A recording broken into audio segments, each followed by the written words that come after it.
Turn, Turn, Turn. That's a song title. And today it will guide our journey to this video's one takeaway. Now, you live your life in sections or pieces that, some days are good and some days are terrible.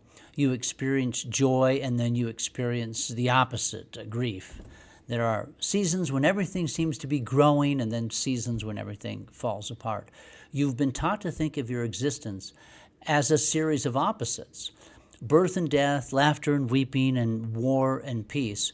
And then you navigate between those extremes like a ship that goes up and down on the ocean. This is how we've also learned to read Ecclesiastes chapter 3. To everything there is a season, Solomon writes, and then we nod along. The Byrds turned that into a #1 hit way back in 1965 called Turn, Turn, Turn. And then for 60 years we've been singing along, if you like that song, swaying to the idea that life is just, it's one thing after another. A time to be born and a time to die. Turn, turn, turn. It's a beautiful, catchy song. But what if we've been missing something about what Solomon wrote? Life is a pendulum swinging between extremes, so you accept this as wisdom and as the way things just are. But something has always troubled you about this reading. If life is just a random oscillation between opposites, where's the meaning? If today's joy will inevitably become tomorrow's sorrow, then why does any of this matter? And you sense there is something more, that's something you're not seeing, and of course, you're right. So here is a call to an adventurous way of looking at what Solomon wrote. So open your Bible to Ecclesiastes chapter 3, and let's concentrate on verse 1 first. Read it and then read it again, but slowly that second time. And notice the singular nature of the words in that first verse. There is one appointed time, there's one everything, and then there's one season, all of them in the singular. To everything there is a single season and a single time to every purpose under heaven. Everything that happens under the sun, every event that occurs under heaven. What if Solomon is not describing the random chaos of human experience? What if he's pointing to something specific? A singular location, a singular event where all these things converge. Now here's our call to an adventurous way of looking at the Bible. What if Solomon isn't telling you that life is filled with opposites?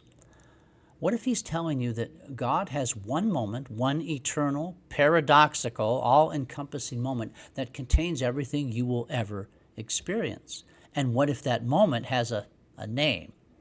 Now, on this adventure, let's break into our first threshold. Let's cross over a threshold.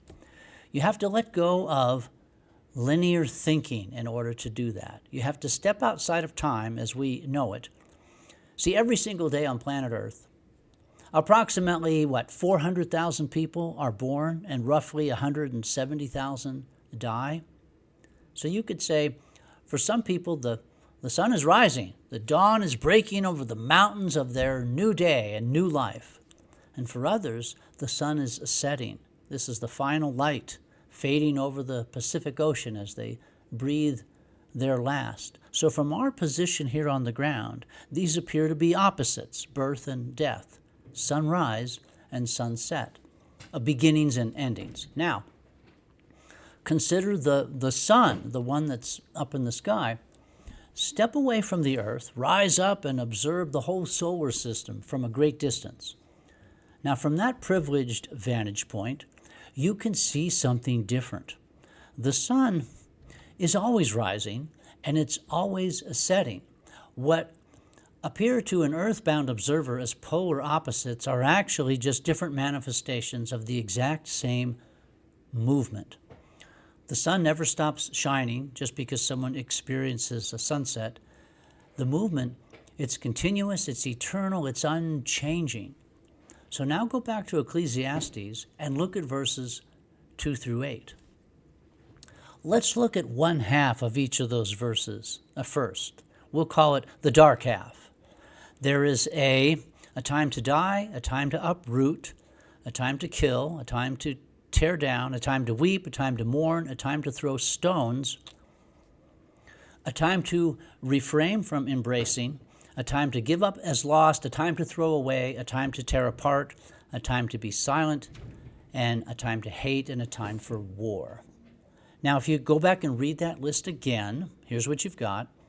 Death, being uprooted, a killing, tearing down, weeping, mourning, throwing stones, shunning, giving up for lost, throwing away, tearing apart, silence, hatred, war.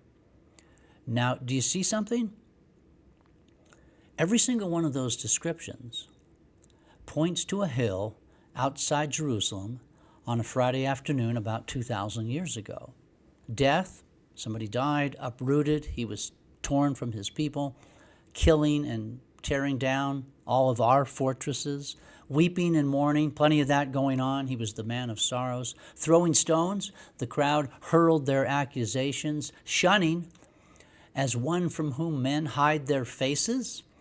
Given up for lost, cut off from the land of the living. Silence, like a lamb before its shearers. He opened not his mouth. The dark list is the cross of Christ. Okay, now look at the other half of all those verses. The light, bright, shining half. Let's see if we can do this. There's a time to be born, a time to plant, a time to heal, a time to laugh, a time to dance, a time to gather stones, a time to search, a time to keep, a time to sew together, a time to speak, a time for love, a time for peace. Okay, let's do it again. Rebirth, that's being reborn. Planting, the seed that falls into the ground. Healing, by his wounds we are healed. Building, my hope is built on nothing less. Laughter and dancing. He who sits in the heavens from his privileged position laughs. Gathering stones, we are living stones being built into a spiritual house. Embrace, you who once were far off have been brought near. Searching, the shepherd who leaves the 99. Sewing together, he holds all things together. Speaking, that cross was a public announcement. It was a billboard. It was a declaration of victory. And then love, God so loved the world, and peace, he is our peace. Okay, the light list is also the cross of Christ. So we've come to today's payoff. The transformative takeaway from this video is the cross of Christ is not a moment in time. It's the moment that contains all time. You think of Good Friday as something that happened once in history on a specific date in the first century, and it did. But God does not experience time the way we do. From the throne of God, which, strange as it sounds, is a Roman cross. That's the most privileged position in the universe. The crucifixion is not in the past. It's the ever-present moment that fills every moment. This is the appointed time Solomon was speaking about. God made an appointment. He set a date. Not a whole bunch of times and not a whole bunch of dates, not many seasons, but one season. The set time for everything under the sun is the sun underneath that other sun, hanging between heaven and earth, stretched out over all of history, his arms open wide enough to embrace what? Every birth and every death, every wedding and every funeral, every war and every peace. The cross is paradox incarnate. It's the tearing apart that sews everything together. Your life is not a random sequence of ups and downs. Your existence is not a meaningless oscillation between extremes. Every moment of your life, the beautiful and the brutal, the ecstatic and the agonizing, is a manifestation of the eternal love of God displayed on the cross. From the privileged position of the cross, from God's own vantage point, there is no variation or shifting shadow. It's all the same thing to him. The manifold grace and love of God poured out continuously, appearing as birth to some, as death to others, as sunrise to some and sunset to others. So now you're going to return to your ordinary life. But you're not going to be the same, because you're going to carry with you an elixir, a magical potion to cure all ills.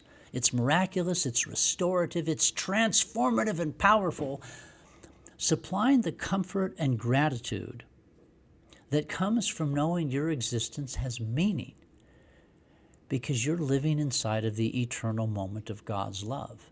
And every experience you have is a different angle on the same cross. The sun, it's always rising.